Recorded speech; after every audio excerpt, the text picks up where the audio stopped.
Hello there, everyone. If you're watching this video, then you are part of the TTOR army, an army that is building itself up one subscriber at a time. And as you can see from the title and thumbnail of today's video, today we're talking about atheists and how their rejection of religion, which is intuitive to all human beings, is actually going to lead to their downfall. And I am not making this up out of the clear blue sky. Newsweek actually made this claim 7 years ago.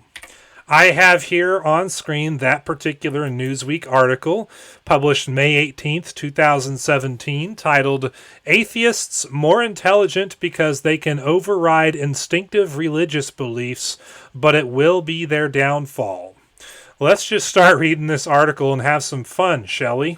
Atheists tend to be more intelligent than religious people because they are able to rise above the natural instinct to believe in a god or gods, scientists have said. Of course, the obvious question to ask about that is, why is there a natural instinct to believe in a god or gods among human beings? It's like they're born that way, and that atheism is what you have to be indoctrinated into.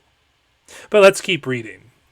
But according to Edward Dutton from the Ulster Institute for Social Research in the UK and Dimitri van der Linden of the Rotterdam University in the Netherlands, this could also lead to their decline in the same way high intelligence appears to have played a role in the fall of the Roman Empire. Dutton and van der Linden build on the theory that religion is instinctive and it evolved as a behavior that helped humans become the highly successful species they are today. There has been a great deal of research into how religion originated, with the most prevalent idea being it evolved to help societies to form. Believing there was heaven and hell, for example, would ensure cooperative social behavior over fears of eternal damnation. But now that society has developed, why does religion still exist? Ancient Greek and Roman texts show that even thousands of years ago, the link between intelligence, religion, and atheism had been formed. More recently, scientific studies suggest a clear correlation between lower intelligence and religiousness. In a study published in the journal Evolutionary Psychological Science, Dutton and van der Linden said the link between higher intelligence and atheism and lower intelligence with religion can be accounted for by our instincts. According to the study, our genes mean belief in religion is instinctive. It did, after all, help us develop as a species. Having a higher intelligence, they say, allows people to override these instincts and engage in more rational and therefore enhanced problem-solving behavior. But this is not all good news for non-believers, nor does it mean heightened intelligence will be selected, eventually leading to a species full of hyper-intelligent atheists. Instead, the ability to override your instincts would likely lead to a decline in intelligent atheist people because they are more likely to be antisocial and to have fewer children or to not have them at all. It's true that people who are less intelligent tend to have more children than people who are more intelligent, Dutton tells Newsweek, and intelligence is negatively associated with religiousness. So on that basis, you would expect religiousness to increase. If you have higher intelligence, you're less instinctive. You're lower in what you might call evolved instincts that have evolved over thousands and thousands of years until the Industrial Revolution, when natural selection slowed down. And of course, he goes on to say that basically over time, intelligence will go down, religion will go up, and that's how society will eventually fall. Total nonsense, by the way. It's actually the embrace of atheism that's leading to society's downfall, as we can see here. But one of the things you read throughout this article is that apparently for human beings, it is a natural instinct to believe in a god or gods. But it's not just a natural human instinct to believe that a god or gods exist. It actually goes against human intuition to believe that evolution in billions of years is true. It's actually instinctive to believe that intelligent design is true. We know this from the 2016 article from The Guardian, "Evolution Makes Scientific Sense, So Why Do Many People Reject It?" The subtitle says, "Child psychology studies have identified a natural human bias toward the theory of intelligent design and pose a solution: teach evolution earlier." The article says, evolution is poorly understood by students and disturbingly by many of their science teachers. Although it is part of the compulsory science curriculum in most schools in the UK and the USA, more than a third of people in both countries reject the theory of evolution outright or believe that it is guided by a supreme being. It is critical that the voting public have a clear understanding of evolution. Adaptation by natural selection, the primary mechanism of evolution, underpins a raft of current social concerns such as antibiotic resistance, the impact of climate change, and the relationship between genes and environment. So why, despite formal scientific education, does intelligent design remain so intuitively plausible and evolution so intuitively opaque? And what can we do about it? So according to this article from The Guardian in 2016, the concept of intelligent design, i.e. creationism, is intuitively plausible. It's something that human beings intuitively believe when they look around at the world that they live in, and they're not influenced by anyone or anything else. They're just going off of their observation and what their instincts say. And evolution, according to this article, is intuitively opaque, meaning it's not natural, it's not intuitive, it's not something that you would naturally and intuitively believe by observing the world around you when you're born or when you get a little older and you start to take notice of the world around you, and you haven't been influenced by anyone or anything else. Evolution is intuitively opaque. It is not intuitive or natural. It's not what someone would intuitively or naturally believe on birth. In other words, no one is born an atheist, according to this article. Now, the article does attempt to answer both questions. Developmental psychologists have identified two cognitive biases in very young children that help to explain the popularity of intelligent design. The first is a belief that species are defined by an internal quality that cannot be changed, psychological essentialism.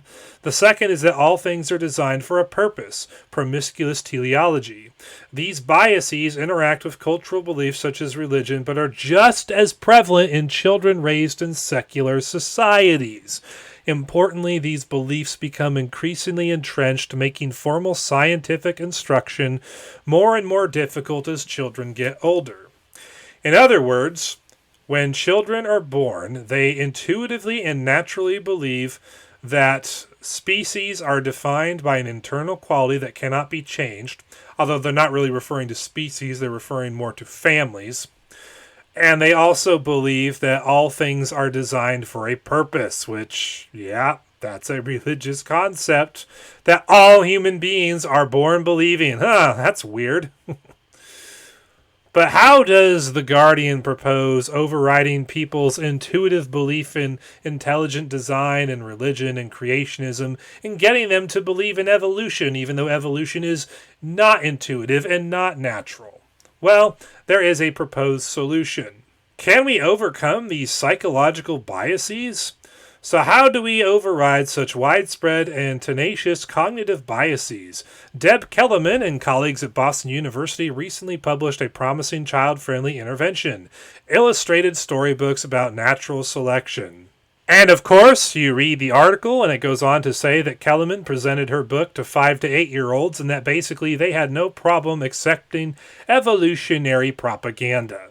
So let's go to the end of the article.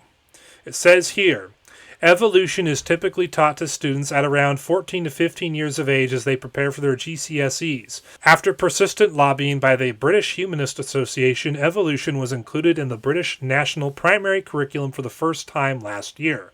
From September 2015, students will be taught about evolution from year 6 at around 10 to 11 years of age. Might this still be too late? Kellerman chose 5 to 8-year-olds to test because at this age, promiscuous teleology and psychological essentialism are still separate and fragmentary. She argues that by 10 years of age, they have coalesced into a coherent theoretical framework that then gets in the way of contradictory scientific explanations and may remain the default gut reaction even in adults.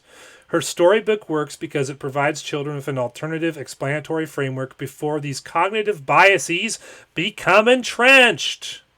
In other words, you override their early intuitions. In other words, you brainwash them before their cognitive abilities have fully formed. Which, by the way, indoctrinating children into something before their cognitive biases have fully formed is something that atheists will condemn Christians for doing, and yet when atheists do it to everyone's children in the public education system, that's okay. Her findings show that even very young children can understand the basic mechanisms of natural selection and can generalize that analogy to new examples. If part of the reason that intelligent design is so popular is because it seems intuitively correct, might the solution be to disrupt those intuitions very early on? Should we reconsider the national curriculum yet again and start teaching evolution even earlier? So as we can see from these two articles from the Newsweek and The Guardian, we see that human beings have a natural instinct to believe in a god or gods, and that belief in intelligent design is intuitive and natural from birth, and belief in evolution, billions of years, and atheism is not intuitive, it's not natural, it's not a natural human instinct to believe in those things. And so the way that The Guardian proposes getting around it is to say, well, we should just start shoving evolutionary propaganda down the throats of 5 to 8-year-olds because they don't have the cognitive abilities to resist or challenge what we're telling them, and therefore they will be more likely to accept it. A concept that if a religious Christian were to do, we would condemn them for. But when we do it to everyone's kids at the same time through the public education system, that's okay. Now, why do human beings have a natural instinct to believe in a God? Why is intelligent design intuitive and natural to human beings from birth? Well, the Bible actually tells us why. In Ecclesiastes 3:11 it says, "He has made everything beautiful in its time. He has also set eternity in the human heart, yet no one can fathom what God has done from beginning to end." So God has set eternity in the human heart. Romans 1:18 through 20 says, "The wrath of God is being revealed from heaven against all the godlessness and wickedness of people who suppress the truth by their wickedness, since what may be known about God is plain to them, because God has made it plain to them. For since the creation of the world, God's invisible qualities, his eternal power and divine nature, have been clearly seen, being understood from what has been made, so that people are without excuse." In other words, according to the Bible, when you look at reality and you observe what you see, you will naturally and intuitively conclude that a God exists and that he'll have certain divine attributes and qualities. Romans 2:12 through 16 says, "All who sin apart from the law will also perish apart from the law, and all who sin under the law will be judged by the law. For it is not those who hear the law who are righteous in God's sight, but it is those who obey the law who will be declared righteous. Indeed, when Gentiles who do not have the law do by nature things required by the law, they are a law for themselves, even though they do not have the law. They show that the requirements of the law are written on their hearts, their consciences also bearing witness, and their thoughts sometimes accusing them and at other times even defending them. This will take place on the day when God judges people's secrets through Jesus Christ, as my gospel declares." So as Romans 2:12 through 16 points out, the laws of God are written on the hearts of humans, and their consciences are also bearing witness to the laws of God. So we know from the Bible that eternity has been set on the human heart. We know that God exists and what attributes he has just by looking at the observed reality around us. And our hearts and conscience also intuitively know the laws of God. So the Bible makes it clear that we know God exists simply by observing the created world around us, and even secular publications like Newsweek and The Guardian in the past have acknowledged that human beings have a natural instinct to believe in the existence of God, and that belief in intelligent design is intuitive and natural, while belief in atheism, evolution, and billions of years is not intuitive and not natural, and it's something that we have to indoctrinate people to believe in, and the way we do it is to indoctrinate them when they're at the ages of 5 to 8 years old, because at that age, they don't have the cognitive abilities to resist what we're telling them. Hopefully you guys enjoyed watching this video. If you did, well, I would encourage you to hit the subscribe button, check out my other videos, leave your likes and comments down below. But if you're a fan of my content and you hate YouTube censorship, there is something you can do about it. You can follow me at one or both of the following two websites: Rumble is a YouTube alternative that is run by Donald Trump's media company. It's owned by Donald Trump's media company, actually. And therefore, Rumble is essentially Evil Orange Man's YouTube alternative. I post all my videos there, and I also do my live shows there when they're live, the God TV radio podcast and the TTOR show. And Rumble does have more freedom of speech than YouTube does. The things that would get you insta-banned from YouTube as far as controversial topics go, you can talk about freely on Rumble without any consequence. So if you're a fan of my content and you want to follow me on a website that's not YouTube, that has a lot of people using it, where you can catch my shows when they're live, and where freedom of speech is far more honored than on YouTube, well then Rumble is where you should subscribe to me on. Be sure to subscribe to my Rumble channel today and share out my Rumble channel and videos. The other site you should subscribe to me on is Quarter. Quarter is an open source alt-tech alternative to YouTube that I started over 2 years ago, and I also do my live shows here on Quarter as well. So on Quarter, it has all the features and functionality you would want from a site like YouTube. Full HD video upload capacity, including 4K, live streaming, free restreaming, public playlists, easy to use comment moderation system. You can post comments in the comments section, but you can also post pictures in the comments section as well. You can also post audio files instead of videos. You can post pictures instead of videos on your channel. You can write articles, which are a more robust version of YouTube's community posts, where you can embed not just Quarter videos in the articles, but videos from basically any site on the internet.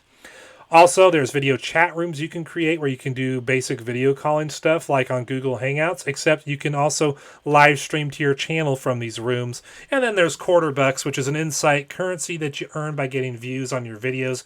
And in turn, you can use Quarter Bucks to promote your entire channel or individual videos on the front page of the website. And last but certainly not least, Quarter honors real freedom of speech in terms of the First Amendment protections, and is even more free speech than Rumble is, because Rumble has a policy that says the anti-Semitism is not allowed on their site. Quarter has no such policy. Quarter allows real freedom of speech as long, basically, as your speech is protected by the First Amendment.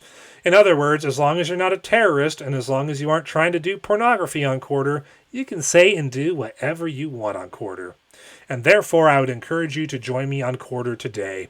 And with that, I bid you guys adieu, farewell, and I will see you in the next video.